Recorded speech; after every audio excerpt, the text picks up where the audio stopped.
สบายดีวันนี้มาพบกับบาวบี้สไตล์บาวบี้มื้อนี้บาวบี้สิพามาเบิ่งการใช้วิถีชีวิต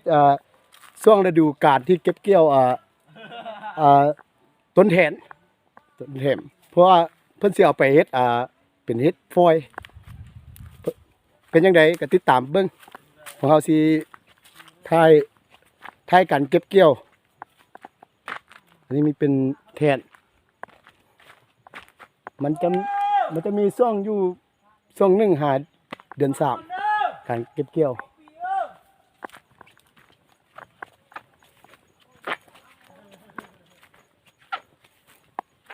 ไปแทนหลายอยู่แถวตามแคมพู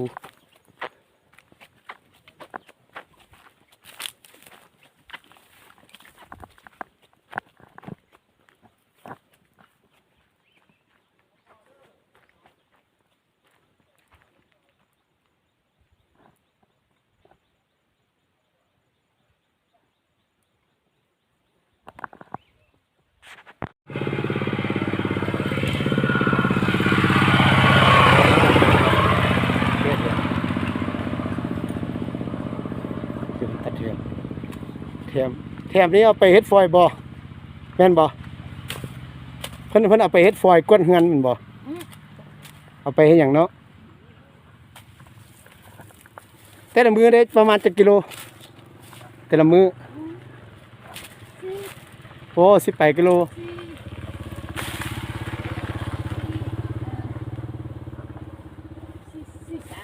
โอ้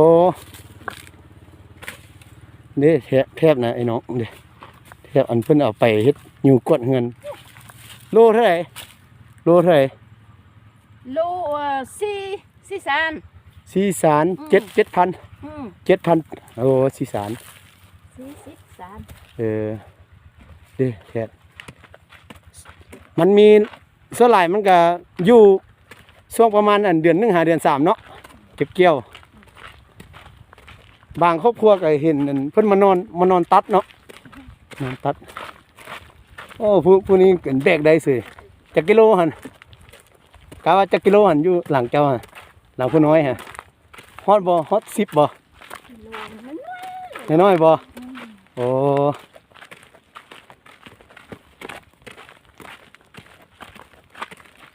เห็นแต่ละมือมีแต่โอ้นอตัวนี้อีกกี่กิโลนี่4 สาน4,000โอ้แม่นน้อยเหรอแม่นละกิโลนึง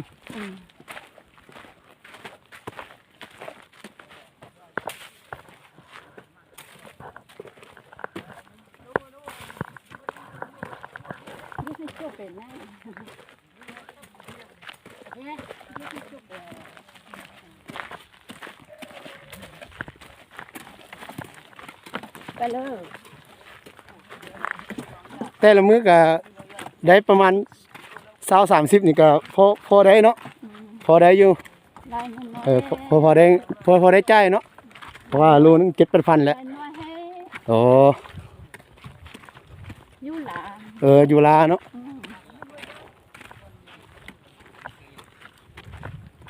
อุไฟออกนี่อุไฟออกแม่ละนี่แหละ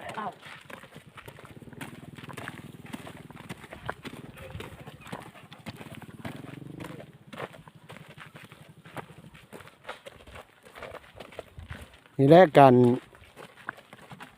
เก็บแทนฮอนฤดูกาลได้เก็บแทนอย่างเป็นสินค้าเพิ่นเอาไปจัดสรรอันเฮ็ดฝอยเฮ็ดหยัง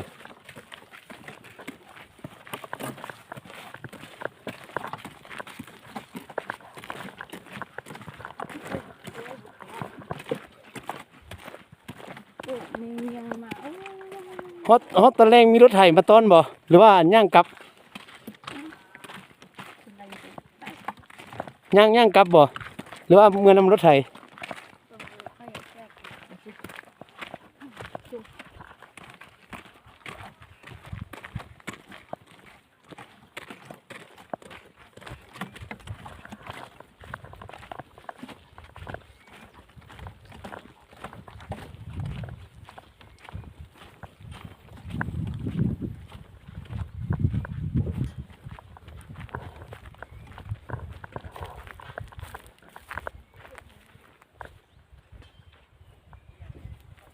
ษณาหน่อย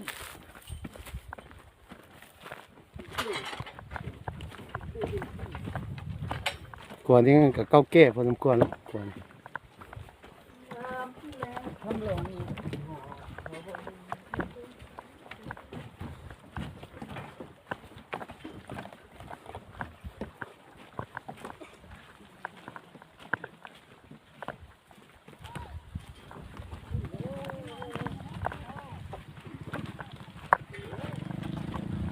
นี่แหละวิถีชีวิตชาวบ้าน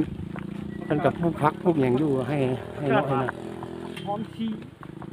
อันนั้นก็ หอมป้อมมัน หอมป้อมอันนั้นประกาศดอก เป็นไงครับ อยู่ตามตามตีนภูผา ทุกร้านแล้วเราก็จะให้เป็นยังเกลือหมูอมกินเป็น เอาดอกเอาเปลี่ยนมันผักนั้นผักนอกกับผักคาดซุปอู้ เดี๋ยวเพิ่นมาเพิ่นก็เอาไปใส่รถไถเพิ่นเก็บมาเลยครับ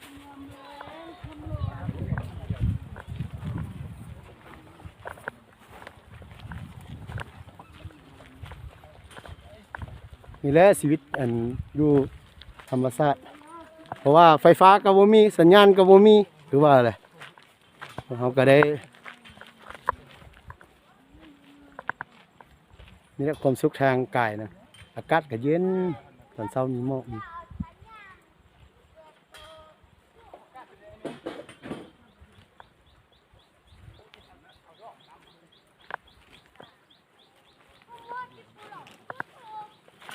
ต้นแทนนี่เพิ่นเอาไปปุ๊บแล้วเพิ่นก็จัดสารเป็นฟอยล์สู่ตลาดท้องถิ่นแล้วก็เข้าสู่ตลาดในเมืองได้สมใส่กดเงินกดซานเป็นสินค้า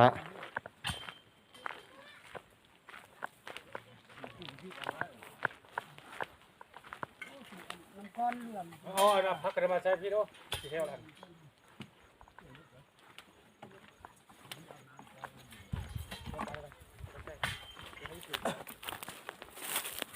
บางไหนบางที่อยู่อ่ะโยค่อยหลักมา นี่การใช้ชีวิตอยู่แบบธรรมชาติวิถีชีวิตตามให้ตรงหน้าไปตามตีนผู้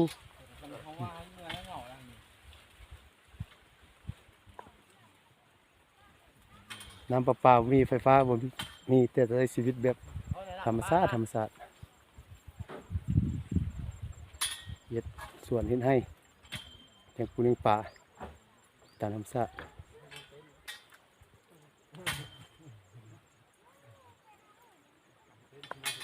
อันเด้อต่อคู่ต้นน่ะใกล้ต้นไม้ด้วย อากาศก็เย็นตอนเช้ามีน้ำหมอกโอ้งามสุดอยู่เข็น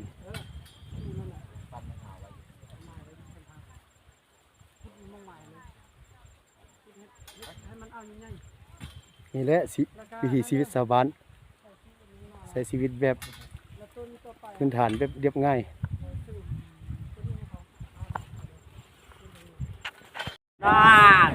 ง่าย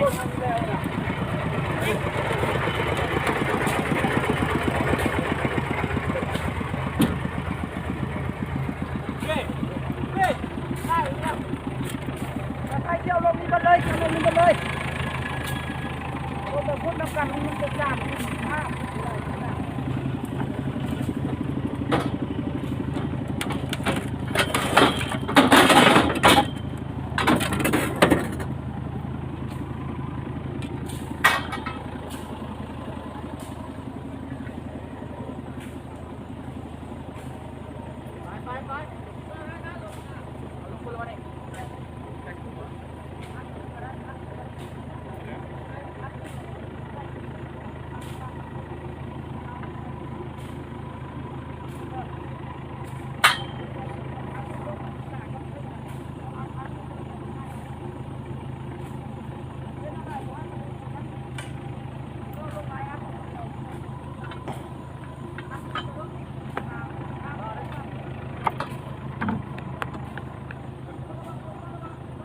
เอาพาลงมาให้เลยพาพา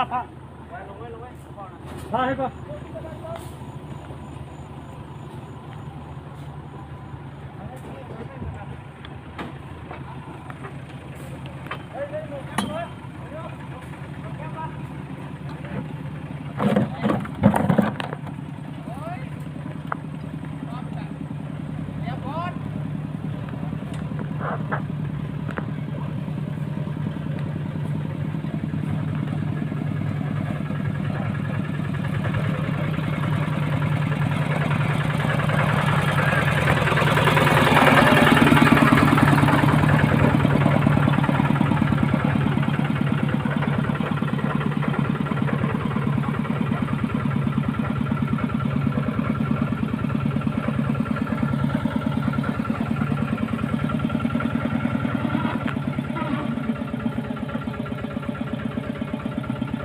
ตอนนี้ตอนแรงเพิ่นก็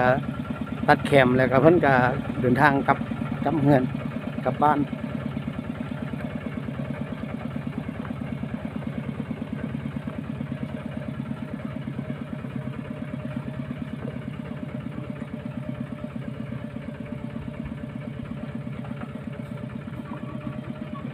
นี่เด้อต้นอัน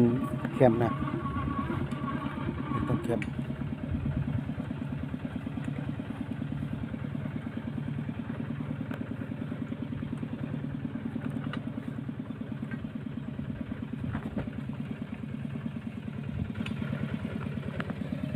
ของยาก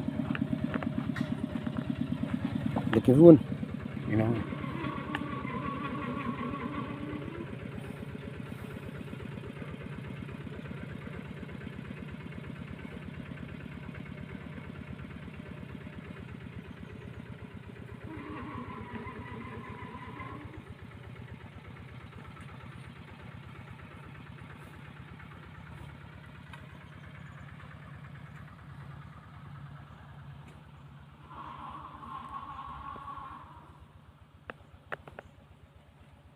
ตอนนี้ก็ตะเวนตกดินแล้วไผก็กลับบ้านกับ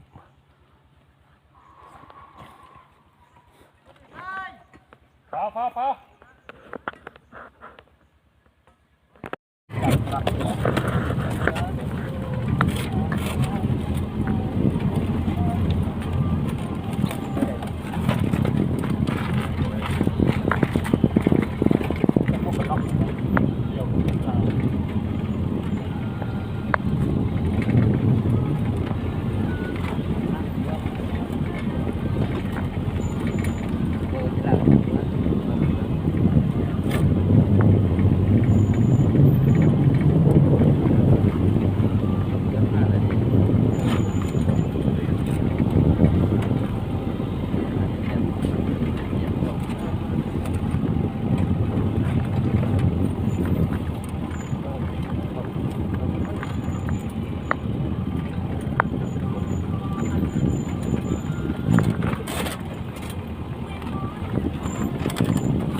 รักแล้ว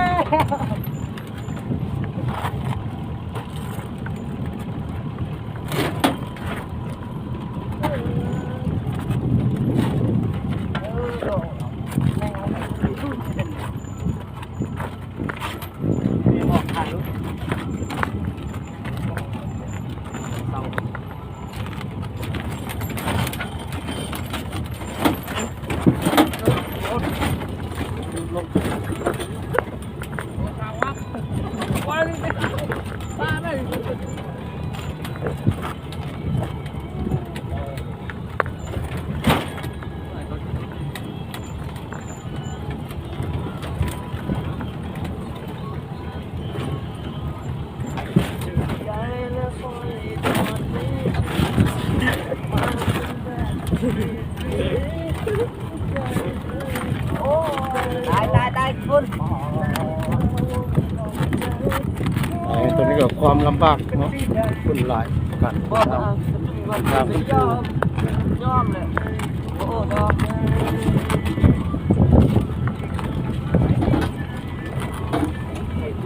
จะเบาแล้วเลาะทางแต่พอขึ้นใส่กระแดนยกอยู่มาแปะได้จุดข่าวอีก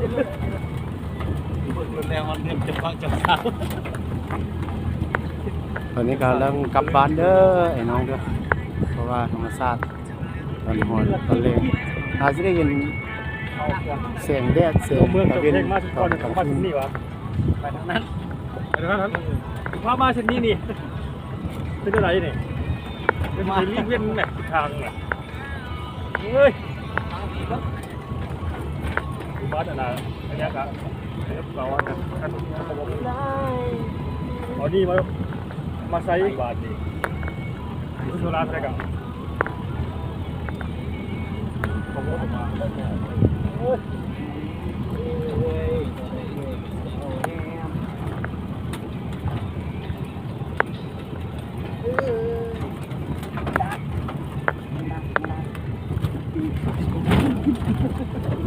จะฟัก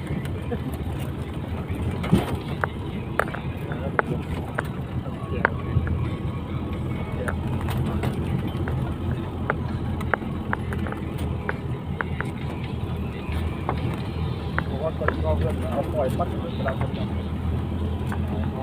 เลย เซ็ก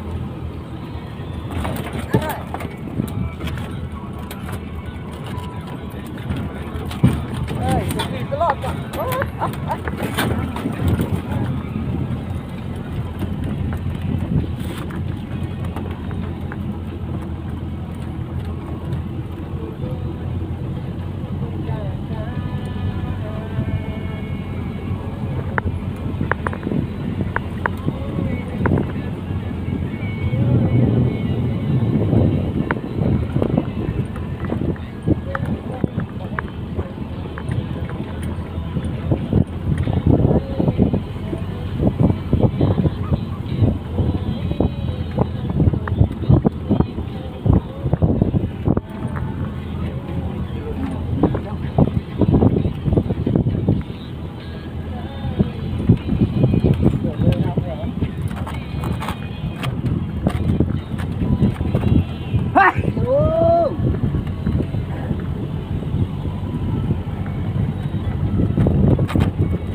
นนี้ไม่นำหมอกเด้อตอนหัวแรงหมอกเพราะว่าช่วงนี้ไอ้น้องเขาเป็นวัดบ้าบี้สไตล์บ้าบี้ก็เป็นวัดคือกันเพราะว่ามันหมอกตกเลยมัน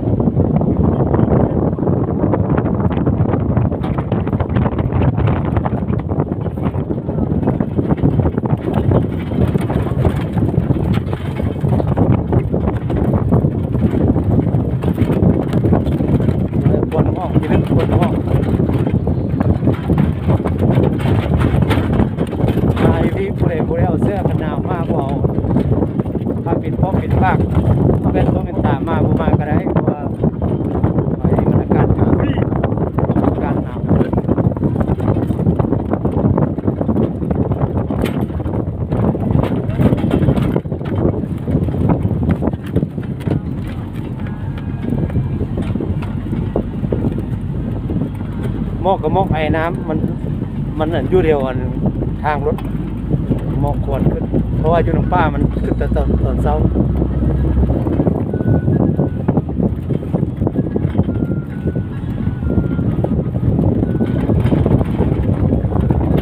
ว่าแล้วเนาะสไตล์บ้าพี่พาลงมาเที่ยวพาเที่ยวเป็นพามาจนไป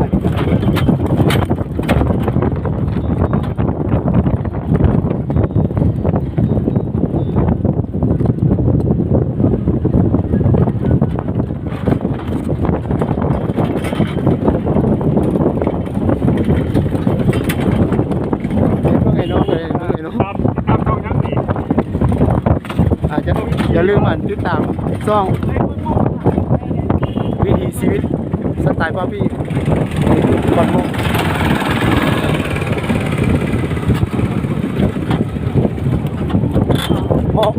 มอกรับเลยมองเวียนนั้นคนไทย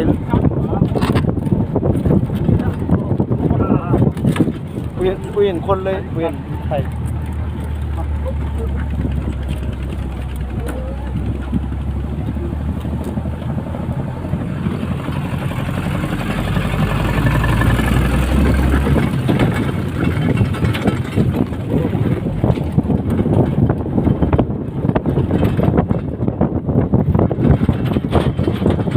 เล่นเรียกกับคนกับตีเล่นๆนะขันคุยกันกันพออากาศร้อนเรื่องนี้อากาศยามหนาวมองคุ้มไป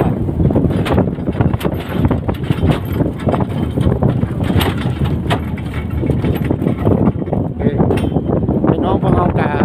พากันหนาวก่อนสิเข้าในเมืองพากันหนาวหมดเราพากันหนาว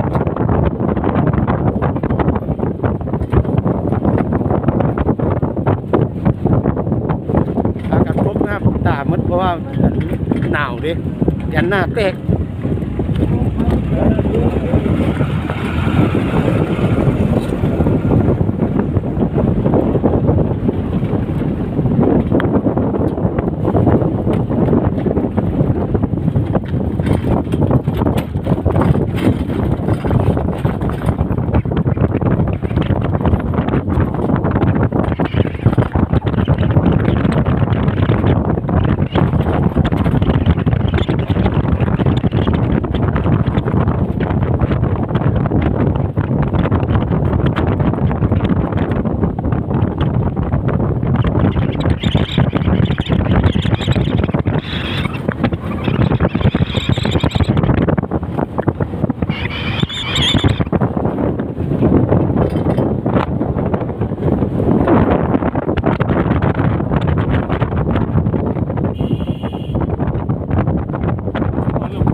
วันนั้นหลังนั้นหลังนี่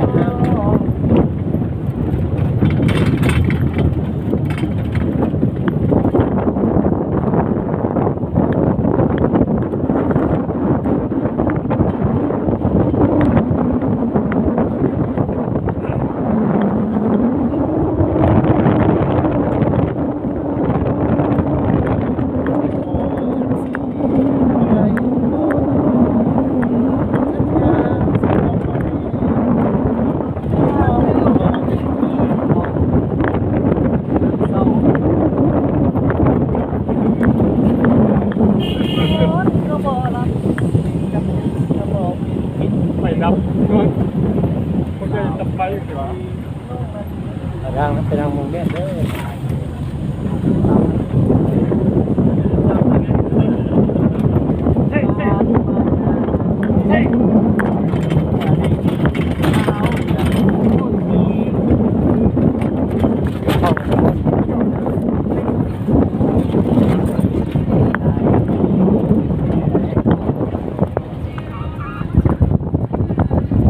พี่ลูกกอง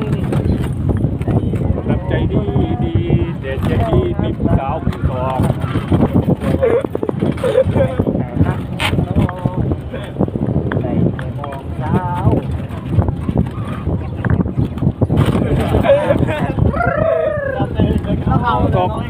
นอกจากนี้นะโอ้ยผู้สาวนะ จ่ายไปมาได้เห็นสุดน้ำตาสาวใส่ผ้าป่า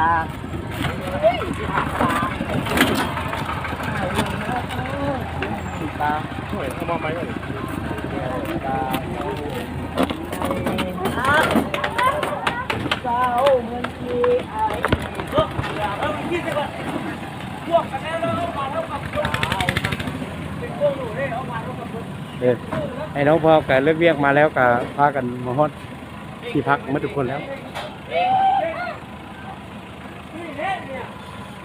เกมตัวพ่อพี่โอ้ยแล้วเอาไปดิ พากันปัดที่ฝุ่นพิลึกพากันมาที่เวียกพากันที่ฝุ่นหลาย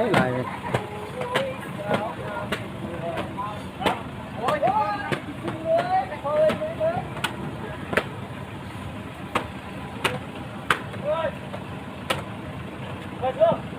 มาต้องได้พลาดเลยคุณนะลุงงานไปแล้ววะ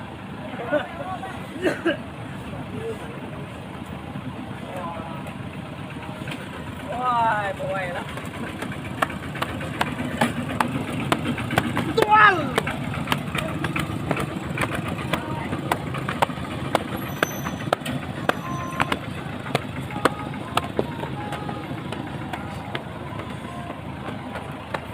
หมอนี้บ้าบี้กับฝากติดตามไปเด้อวิถีชีวิตสไตล์บ้าบี้วันนี้บ้าบี้ก็ขอลาไปก่อนบ๊ายบายโซอีพีง่าเพราะว่าเดินทางมากับไก่แล้วเพราะคิดฝุ่นหลายบ๊ายบาย